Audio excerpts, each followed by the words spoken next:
BBC تقرنيا دحر إسرادة أي كجمريو نكتكتاتلنا نعدم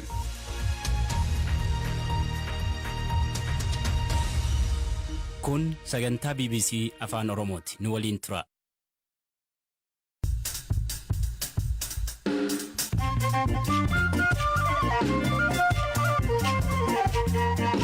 Yoo malee yoo yaada geeffattoota raadiyoo BBC Afaan Oromoo sagantaan keenya Nairobi keenyarraa am jalqaba. Qophii irra keessatti magaalaa Maqaleetti maaltu raawwate? Ababaa Gabra Maariyaam jedhama. Addi haqiirraa mana nyaataan qaba. Gara mana keessaa kufe. Dugda koofii miila koorra miidhaan geera. Miidhaa bona hordofee deeggarsi uummata Booranaaf taasifamaa jira. Uummanni nama agarsiifti Oromoon wal malee akka eenyu illee hin qabne Oromoon wal malee gargaarsa dhibee kaalaa dhuftu eeggachuu illee akka hin qabne nama agarsiifti jechuudha. Waraanii kaaba deemaa jiru agam uummata miidhe. Bakka Hammarroo jedhamutti manneen 43 gubataniiru. Habruu keessaa ammoo wanti hafillee hin jiru. Hunduu gubateera. Hagana jechuu hin danda'u. Kanaaf oduu dabalatan waliin turaa an asli galgaloo.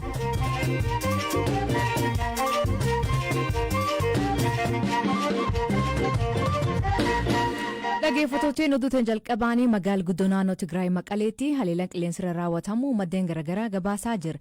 Miidiyaan TPLF jalaatti buluu TV'n Tigraay gabaas baaseen haleellaa qilleensarra magaalaa Maqalee keessa raawwatameen namoota nagaarraa miidhaan ga'uu hima. BBC'n haleellaan kun raawwatamuu fi miidhaa ga'ee jedhamu walaabbatee mirkaneessuu hin dandeenye. Ministeera Kominikeeshinii mootummaa akka ta'e Dr. Lagaasaa Tulluu haleellaan raawwatameen jiru jechuun ibsa baase. Eeles Mullugeetaa dabalatee sanitti. Torban darbe keessa waraanni mootummaa Itoophiyaa adda waraanaa maraan haleellaa qindaa'ee irratti bane jechuun TPLF ibsa baase hordofuun raayyaan ittisa biyyaa Itoophiyaa ibsa baaseen ammoo inumaa'uu waraana kana akka haaraatti kan jalqabe finciltoota TPLF jedhee ture. Gabaasaaleen waraanni cimaa adda waraanaa garagaraan gaggeeffamaa jiru jedhan bahaa jiran hordofee magaalaa guddoo naannoo Tigraay kataate Maqaleetti haleellaan qilleensarraa raawwatamu gabaasaaleen garagaraan ni mul'isu. Dubbi himaan dhaabichaa obbo Geetaachoo Raddaa fuula Twitter isaanii irratti ergaa barreessaniin waraanni Itoophiyaa haleellaa kana raawwachuu himatan. Pireezidaantiin duraanii Yuunivarsiitii Maqalee fi qondaalli olaanaa TPLF Profeesar Kindayaa Gabrahiwoot gama isaaniin haleellaan kun bakka gabaatti raawwate jechuun suuraalee gamoowwan miidhaan irra ga'es maxxansaniiru. Qondaalli kun haleellaan kun magaalattii iddoowwan lamatti raawwachuu BBC'tti himaniiru.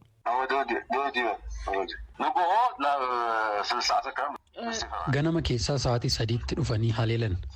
Kanaanis bakka Masaboo jedhamutti namoonni 3 du'aniiru. Kanneen miidhaan irra gahes hedduudha.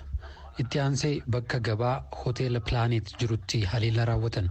Haleellaa kanaan kanneen miidhaman hospitaala galaniiru. Jiraattuu magaalaa Maqalee kan taate Ababaan ammoo haleellaa kanaan miidhamtee hospitaala jirti.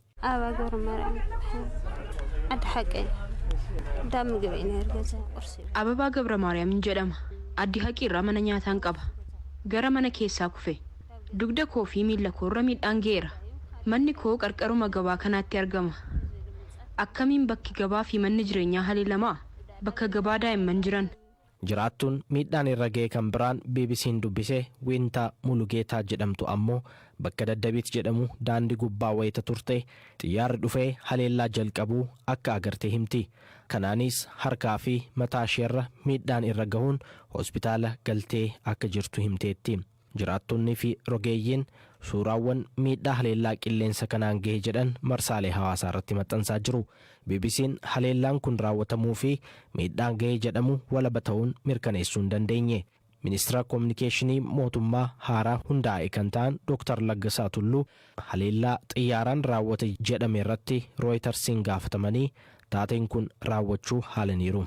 Mootummaan Itoophiyaa maaliif magaalaa ofii haleela? Maqaleen magaalaa Itoophiyaati jechuun deebisan. Oduu galgala kanaa aduun stuudiyoon seenin galee baay'een ammoo eejensii Pirees Itoophiyaa fal dubbii himaa mootummaa Itoophiyaa haleellaan qilleensa raawwachuu gabaase. Akka ejensichaatti humni qilleensa Itoophiyaa bu'uuraalee fi meeshaalee qunnamtii gareen finciltootaatiin fayyadamaa turan irratti xiyyeeffachuun haleellaa raawwate.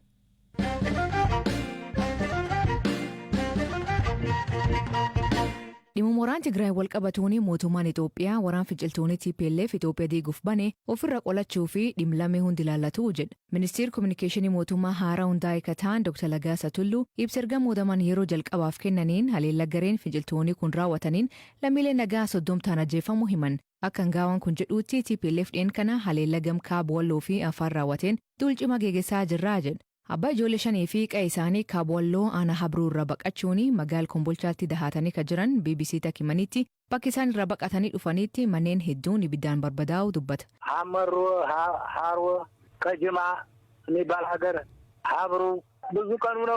Bakkeewwan Hamarroo, Haroo, Qajimaa fi Habroo jedhamanitti erga lolli eegalee bubbuleera. Ji'a ga'uuf deema. Waraanichaan wal qabatee waan ani ijaan arge manneen gubaa jiru. Bakka Hamarroo jedhamutti manneen 43 gubataniiru. Habroo keessaa ammoo wanti hafillee hin jiru. Hunduu gubateera. Hagana jechuun danda'u. Haroo fi Qajimaas akkasuma. Lakkoofsi isaan beekamu. Manneen hedduun barbadaa'aniiru. Manni koo garuu na jalaan gubanne. Wayitan achii ba'u kan nama biraa waggaa gubatu argeera. Manni abbaa koo gubateera. Kan obboleessa kootiis gubateera. Lubbuun namaas akkasuma. Hagana jedhamee himuun na rakkisa. Ani ijaan argeera. Wayita baqannu kan nu biraa du'an jiru. Akkuma baalaa harcaan. Haalli ammarra jirru maatiin hunduu gargar faca'eera. Kan wal bira jirrus jirra. Asitti namni heddummaatee walitti rukkatee bakkatti galuun qabu. Barandaarra ciisa. Dabalataan ammoo waldaanii Amaara Ameerikaa jedhamu ibsidhim kanaan wal qabsiisee dhiyeen kan baasanii waraanii dhiyeen kana walloo deemaa jiru uummata Amaaraaf gaddisiisa ta'uu hima. TPLF naannolee hedduu akka Cifraa, Walgexxanaa, Wuccallee, Bistimaa fi Dilantaa to'achuun amma magaala Deseetti qajeelaa akka jiran himan. Waldaan kun namoonni nagaa ajjeefamuu fi hanni raawwatamu odeeffannoo qabaachuu himan akkasumas namoonni kumaatamaan lakkaa'aman sababa waraan kanaaf qe'ee isaaniirra buqqa'uu ibsa. Magaalli seena qabeessaa Wuccaalleen har'a waaree booda TPLF'n to'atamuu himan kun kiiloomeetira 40 Daseerra. Haa ta'u malee BBC'n to'atamuu magaalota kana addaatti wanti mirkaneeffate hin jiru.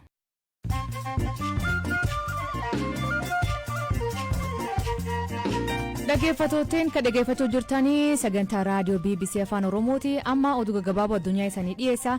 Jalqabaanii dorgommii maratoonii kalee magaalaa Awurooppaa Paaris, Amsterdam fi Lisbon keessatti gaggeeffameen atileetonni Itoophiyaa injifatanii milkiin galan. Maratoonii Hooland Amsterdam keessatti gaggeeffameen atileet Tamrat Tolaa sa'aatii 2 daqiiqaa 3 sekoondii 77 xumuree mo'ate. Dorgommii Paaris ammoo dubartootni atileetiin Itoophiyaa olaantummaan xumuran. Waggoota sadan dabranii fi naannoo Soomaalii hoogganaa akka ture obbo Mustafaa Omar amma sirdeebinii pireezidantii naannichaa ta'uun filataman. Manni maree naannoo Soomaalee yaa'ii jalqabaa waggaa tokkoffaa baruu Jijjaafar geggeeffateen obbo Ibrahim Usmaan itaana pireezidantii naannichaa gochuun muude. Biyya Awurooppaa keessatti kan argamtu Belarus ambaasadarri Firaansii biyya Aariit ambaasadarichi muuda dabre keessa bakka pireezidantii biyyattii arguu ministeera dhimma alaa Vladimir Makeyin argee ture. Miseensonni gamtaa Awurooppaa irdeebinii filannoo nagaa bar dabre geggeeffame bilisaa fi haqa qabeessa miti jedhan. Namni Afrikaa Ameerikaa jalqaba ministeera haajaalaa US ta'uun danda'anii Colin Powell gan 84tti sababa koronaan lubbuu dhabuu maatiin beeksisan. Colin Powell talaalii koronaa guutumaatti fudhachuu maatiin isaa ibsan. Powell namoota siyaasaa gugurdoo US hedduu fi gorsaa dhimma waraanaa amanamaa ture. Masriin hojjettoota hin tallaalamne hojiirra dhorkuuf biyyattii akka jettuutti hojjetaan kamuu talaalii hin fudhan taananii walakkaa dhuufurra kaasee gabaman hojii mootummaa kamuu seenuu akka hin dandeenye ibsan. Kaabineen biyyattii kalee akka beeksiseetti hojjetaan mootummaa yookiin talaalii fudhachuu yookiin ammoo torbaan keessatti COVID sakatamuu qabaa jedhan. Facebook gamtaa Awurooppaa EU keessatti namoota metaversiin hojjetan 10,000 qacaruu fi karoorfataa akka jiran beeksisa. Metaverse jechuun addunyaa onlaayinii bakka namoonni waliin taphatanii fi waliin hojjechuu danda'an gochuu.